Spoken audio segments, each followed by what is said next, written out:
Hello everybody and welcome to my channel. Today I'm going to share with you 10 no-sew patterns for amigurumi that I found on the internet. I had so much fun crocheting all of these patterns, so I'm excited to share them with you. So let's dive right in.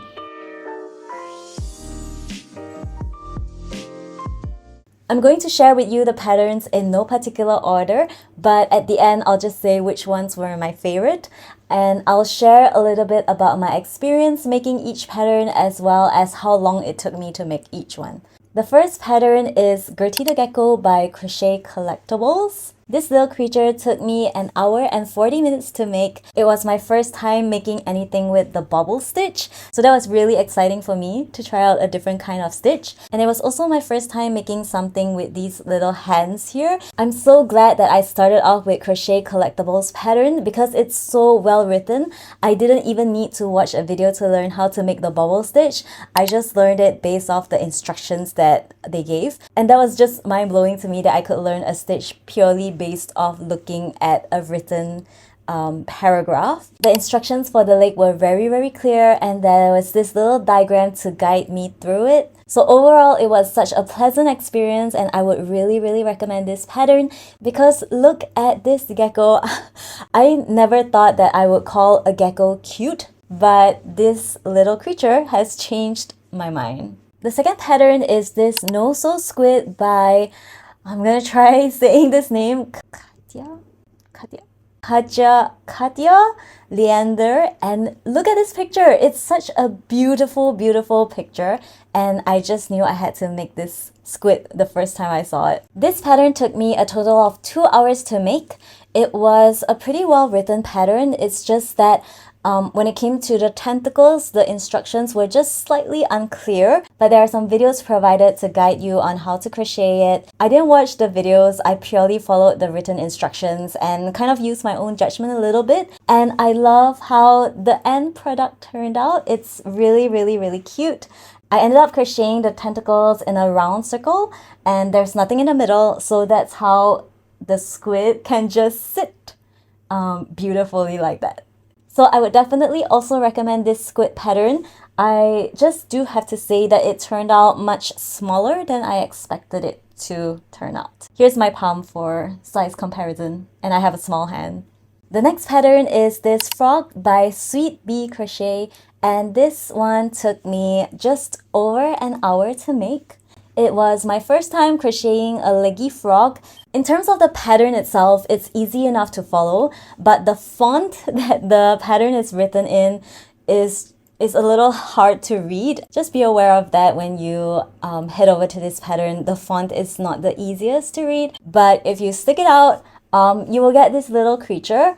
I don't know why, but I followed the pattern exactly as it was written, but my frog came out very squarish in contrast to her very rectangular frogs, and I'm just not sure why that was the case. But if I had to redo this pattern, I would definitely make it longer so that it's more like a leggy frog. In this pattern, I found that the instructions for the legs were not as clear as with the geckos. So I'm definitely glad that I did the gecko first before working on this frog, because if I had done the frog first, I think I would have been a little lost in terms of how to crochet the arms. That was just something that I found slightly challenging. I don't know if you guys would feel the same, but definitely go check out this pattern. It's a free pattern and you get to crochet a leggy frog. The next pattern is this no-sew mini elephant by Nooks Hooks. And this mini elephant took me an hour and a half to crochet. It's just the cutest thing ever. I never imagined that it would be possible to crochet this no-sew, so I think that the pattern is just really clever. In terms of how the pattern is written, I have to say that I absolutely love it when pattern designers tell us exactly where to place the eyes and how many stitches in between. It just really helps provide clarity, and I really appreciate it. I feel like the ears for my mini elephant turned out a little lopsided. I think I tried to sew it a little bit more towards one end to make it less lopsided. But overall, this pattern is just really clear. The instructions for how to crochet the ears are just really good as well. There's a diagram to guide you on how to do that. And yeah, I just really love how it turned out. There's a little tail at the end. The next pattern is also by Nook's Hooks, and it is this little Stegosaurus. This Stegosaurus took me an hour and 40 minutes to crochet. Right off the bat, I love that there are two different ways to put in the spikes. One way is to sew them in, kind of like the elephant, and the other way is bubble stitches, and I think it might involve color changes in that case. I went with the sew-on method, and I'm quite glad that I did so because I think they turned out more prominent in comparison to the bubble stitches. Sometimes I find that bubble stitches can be a little bit too small, so I really like that there were two different ways of putting on the spikes and that I could choose which way I wanted to follow. And secretly, another reason that I chose the second method is because I didn't want to do color changes. I am not used to doing color changes. I'm still learning, so I try to avoid it if I can. The pattern mentions that you can fiddle with the placing of the spikes to whatever makes sense for you, because whenever we crochet, it might end up different from what the pattern indicates, you know, because tension and yarn size and yarn weight and hook, whatever, like there are a myriad of factors that affect how the product turns out. So I did fiddle with the placing of the spikes to make them centered. So yeah, whenever you're following any pattern, just make sure that you don't blindly follow it, but make it make sense for you. The next pattern is Trunk the Turtle, and I need to refer to all the creators for this one. It was a collaboration between Crochet, Gwenny's Crochet, Fluffball Chen, and oh yeah, those were the four creators. So this was a collaboration between all of those four creators, and they came up with Trunk the Turtle. This pattern took me 2 hours and 45 minutes to crochet, and it's mostly because I was fiddling with the shell a lot.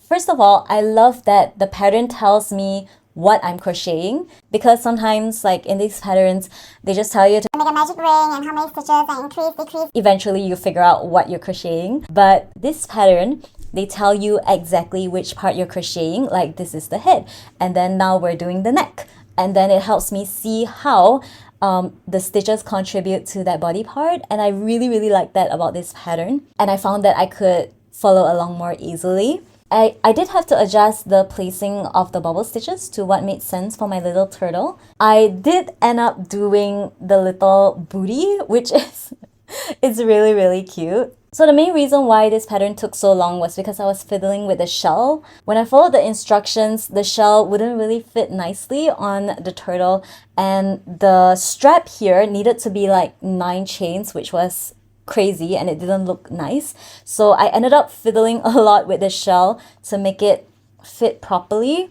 But ultimately, I feel like the strap doesn't fit well enough on the turtle. Like the bubble stitch is too small and the strap doesn't stay on. So it's honestly not my favorite pattern. I think I would love it so much more if these bubble stitches were much more substantial and the strap could actually fit onto the bubble stitches.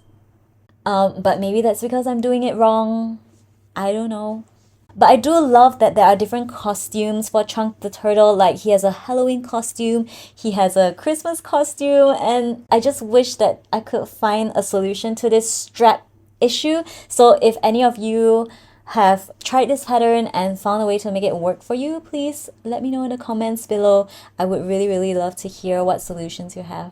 The next pattern that I have for you is this potato by Stitch by Faye, and there's just really not much to say about this pattern. It's very straightforward. It's a no-sew potato. You just crochet in rounds and rounds and rounds, increase a little bit, decrease at the end, and you have yourself a cute little potato. I had no struggles following this pattern at all. It's a potato.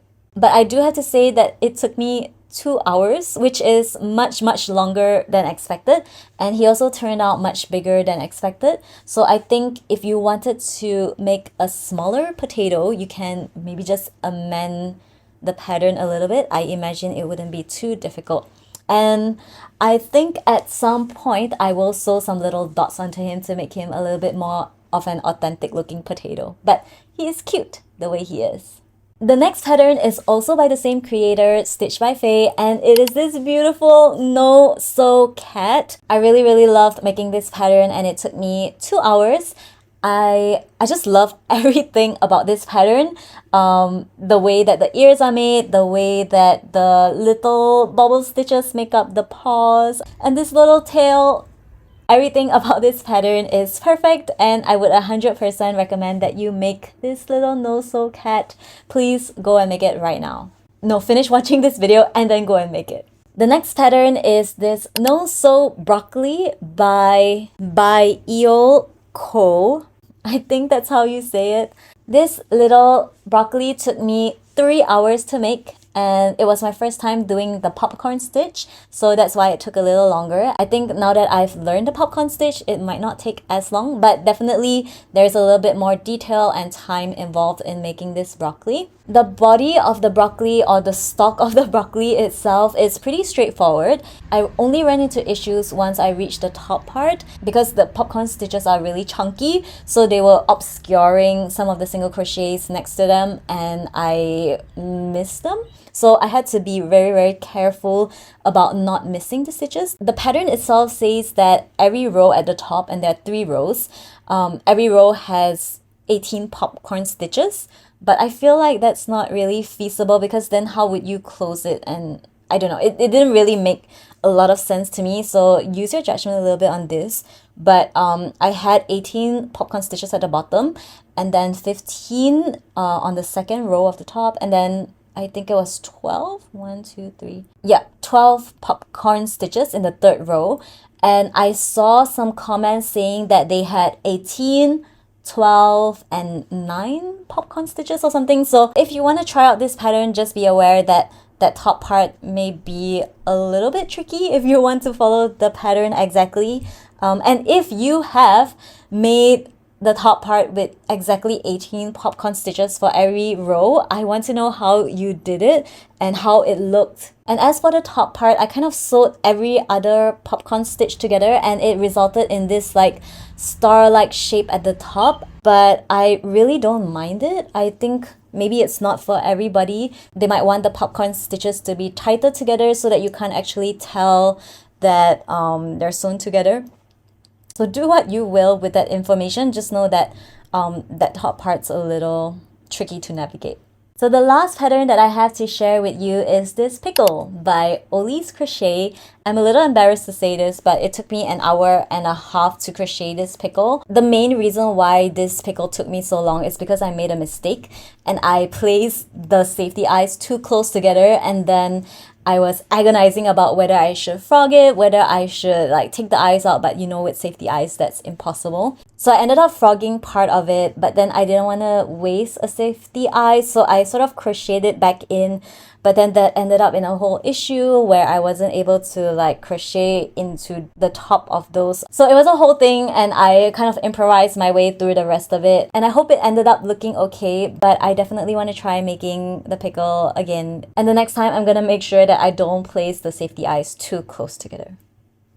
I usually do 5 double crochets in my bubble stitches, but for this one, I was very conscious that I didn't want to make them too big and too lumpy. So they have 4 double crochets in each of them. But this pattern is really straightforward. If you're looking for a pickle pattern, I would definitely recommend this one. So those are the 10 free no-sew patterns that I made and that I wanted to share with all of you.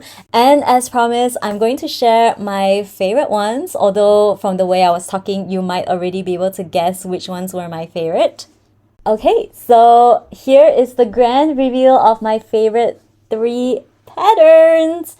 So these 3 are my top 3 favorite no-sew patterns because of how cute the little creatures turned out, and I also really loved how the patterns were written, especially with the elephants and the gecko. I feel like the diagrams provided were just such a big help in helping a beginner like myself to figure out how to crochet them. And I also learned so much from the elephant as well as the cat in terms of how to crochet the ears, whether you're adding them in like the cat into the pattern itself, or you're crocheting them on like with the elephant. And I also really love the legs of the gecko, and like I said, the diagram was so helpful in helping me figure out how to do it.